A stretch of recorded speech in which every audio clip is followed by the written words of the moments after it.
What is the vibrational essence of this story that I'm telling? Is this story a story that describes my invincibility or my fallibility? Is this a story that amplifies my abundance or my lack of it? Is this a story that amplifies my efficiency or my inefficiency, my clarity or my confusion? What's this story that I'm telling? What's the essence of this story? Why am I telling this story?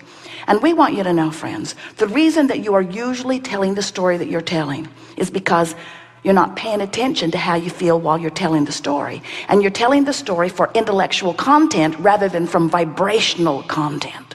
When you start telling the story that you're telling because of its vibrational content, when you say and really mean, oh, Abraham, I hear you.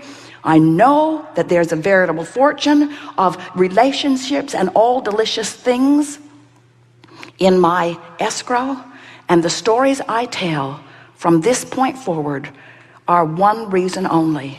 I'm going to tell the stories that line me up with that. I'm going to tell the stories that line me up with that. I'm going to tell the stories that line me up with that.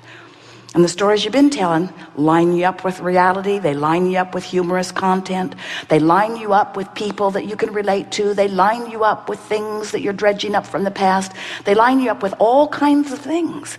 But nothing matters than that you line up with who you really are, because if you tell a story that takes you in the opposite direction of who you really are, you pull yourself apart. And that's what negative emotion is.